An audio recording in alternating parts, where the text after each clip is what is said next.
Security Force na militant sing na sadilamba kem mga Thugaikhre. Security Force na militant sing na sadilamba kem mga Thugaikhre. Kangpokpida operation tathabada khusukulai kya Phangkhre. Central Security Force sing amasong Manipur Police ki apunba team amana intelligence sing na pirakpa report ki matung ina Kangpokpi district chathakiba search operation sing da military grade ki khusukulai sing fagat pangam kibaga loinana militant sing na sadilamba kem mga Thugaikhre hairi. Police ki report amagi matung ina hai Central Security Force amasong Kangpokpi district ki apunba team amana Kangpokpi district ki maru oina Kuki ki khulsing Phunglau Mauhing Makhom Kangchup Chiru amasong Phailen khulsing da search operation chathaba matamda Phunglau amasong Mauhing Kuki khulsing dagi SLR rifles ama magazine yauba local mat 303 rifles ama local mat ball action rifles ama 12 bore single rebel gun ama pompi ama 7.62 mm SLR MT magazine ani 7.62 mm live round tara amasong hand grenade ani fagat pangam ki haidi makata na apunba security force ki team asina Makhom amadi Kangchup Chiru khulsing da chathakiba search operation da magazine sing yauba SLA ani magazine yauna Insas rifles ama 12 bore SBBL ama .22 rifles ama pompi gun ama long range improvised mortar ama 36 hand grenade ani multi grenade launcher ani amasong 12 bore live ammunition ahumni Phailen Kuki village chathakiba search operation da 7.62 mm SLR ani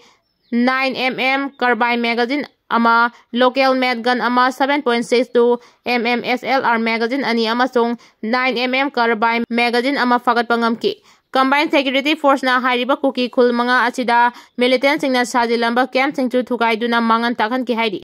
Miyam na mahusagi punsida handilakpadu ni ngairiba Manipurda Kuki narco terrorist sing na maitai purupta atamna na onsinduna landarakba ngasidi sahi ani mapung faragani ingna singna hingjarama punsi mahing haibadu landam asida ohendadu na lairi Kuki narco terrorist sing na hingja yaitambagi liseta jiribamna yamna pikliba marol fawba ningthi na ngangba ngamdaba angang macha ama yauna angang ahum nupi mau ahum hatki masida natana makhoigi makhut chalaba maitai macha kaya ama hathre masi fawbada laingak pairamba BJP gi laingak asina karisu tawba ngamdana laiki khwaidagi amuk luribana Kuki narco terrorist sing na dominate tawba mafam singda maitai misamdi Laidadana lengak pairamba Chief Minister Fawba changbangam kidre adubu handak ikhang khangaudana Sentana Manipura suspended animation da PR February 13 dagi thamlaki suspended animation manungda BJP gi lairiba MLA singi marakdagi matik chaba khalaga miyam gi lengak ama sengwadabani adubu BJP gi manungda sayenaba kaya thorakpadagi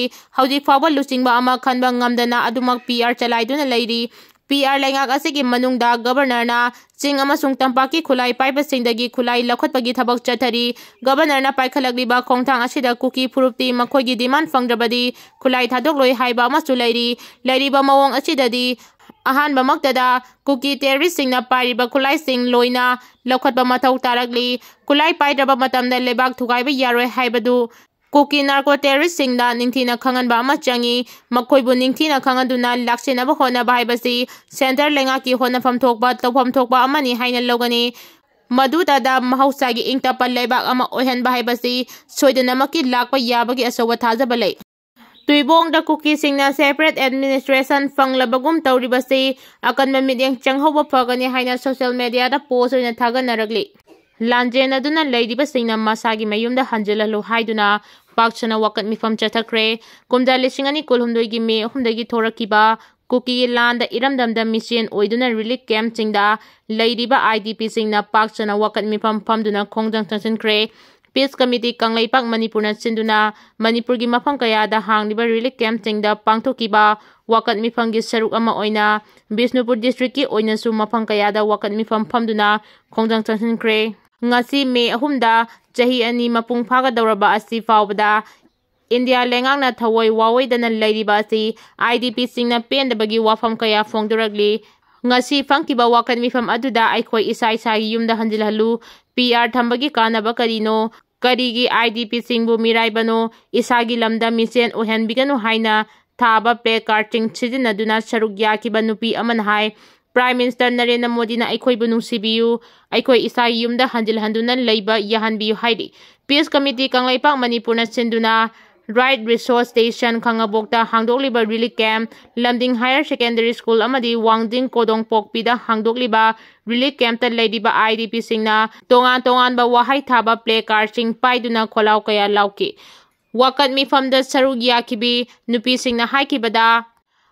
Kashmir da thokiba thaudokti India lengang na awaba phongdoklaga Manipur da thokliba thaudok asigidamakta nasungdana leibagi pendaba phongdoragli amaromda chahi ani faraklaba kanglukki irang achina IDP singna relief camp ta leiriba sing ase mayumda hanjilhanbiyu haina Peace Committee Kanglaipak Manipur na sinduna utlau sador lekai da leiba prefabricated house ki community hall da wakat mifam chathakre.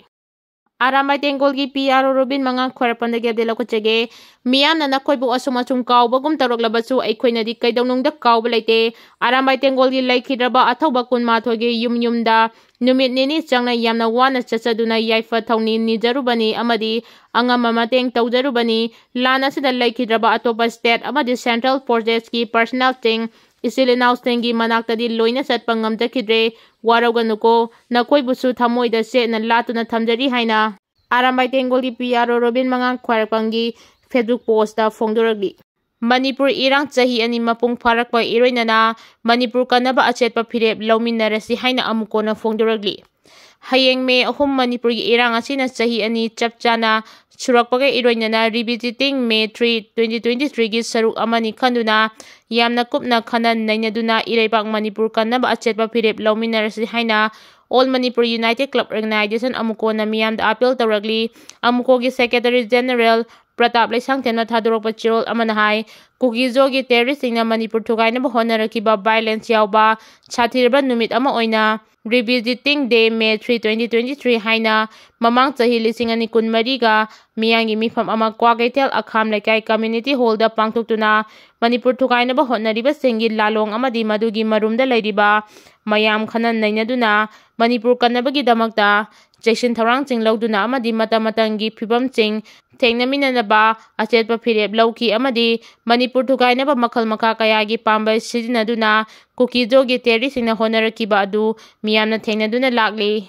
Kukizo terrorist singna Manipur thugainabagi lalong amadi lanjang chahi ani faragliba asigi maramdi India lengangna thokliba lan asigi maramda matang kayagi mamangdagi ngaiduna lakhiba makhoigi oiba kanaba khara lahongnaba honnabagini miyoi kaya sirabasu miyoi kaya mayumakai leitrabasu India lengangna khangsin usinadana leibaga loinana waroisin purangnaba matik chaba thabak amata lokhatribani Manipur gi irang asiga mari leinana thajilakpani hairiba masing yamlaba Central Security Forcing asi tasengna irang laksinaba thajilakpara natraga India lengaki karamba aronba agenda gi makhada thajilakpara haibasi miyangi achoba wahang ama oiri hairi chirol asina makha taraduna me hongi irang karidagi karamna thorakpano Kukizo singi haurakpham kadaidano makhoigi demand adu maram chade haiba India government na mayek thengna khangi makoina chatharagliba thawong constitution na yadaba thabakni haibasu munna khangi adubu makoigi thabakta akanba thabak amata lokhatana leibagi achoba maram ama leiri maram adu khangnaba aikoina thabak tawba changi maram aduna aikoina tahana mayol amada midyeng thamlaga natraga ngaihaki oiba phibam ching aduda yumpham oiraga thabak tawrabadi aikoida mangjaba oigani India lengak amadi Kukizo terrorist singna pullaga chanariba aikoigi manghanaba aronma political amadi divisive game mayamdu maithiba piba ngamloi Pahalgam terror attack da chenaba sing amata lemna tharoi haina amisana phongdokre Pahalgam terrorist attack sing amata lemna tharoi haina Union Home Minister amisana phongdokre Paugi likul amagi matungina wafamasti New Delhi da Bodopa Upendranath Brahmagi mitam maikum hangdokpa amasung mahaki mamingda thonba lambi ama miyamda kathokpagi thawram aduda Home Minister na phongdokibani Home Minister na makha taraduna haikibada lebak asigi terrorism marufangna muthatpa haibasi lengak asigi pandamni terrorism gi thabak thawram chingi mayokta lebak asina hanba leitana changchinkhigani lebak asida leiriba miyoi crore chamga nimfu khak natana India da terrorist ingi thabak chatharagliba asi malengi lebak kayana masigi mayokta lepli terrorism thengnabada malengi leibak kayana India bu sawgali Kashmir da 1900 maudragi matamdagi terrorist ki thabak tharam ting hengalagli basti thengnaduna leibak asida terrorism ki thabak thawong amata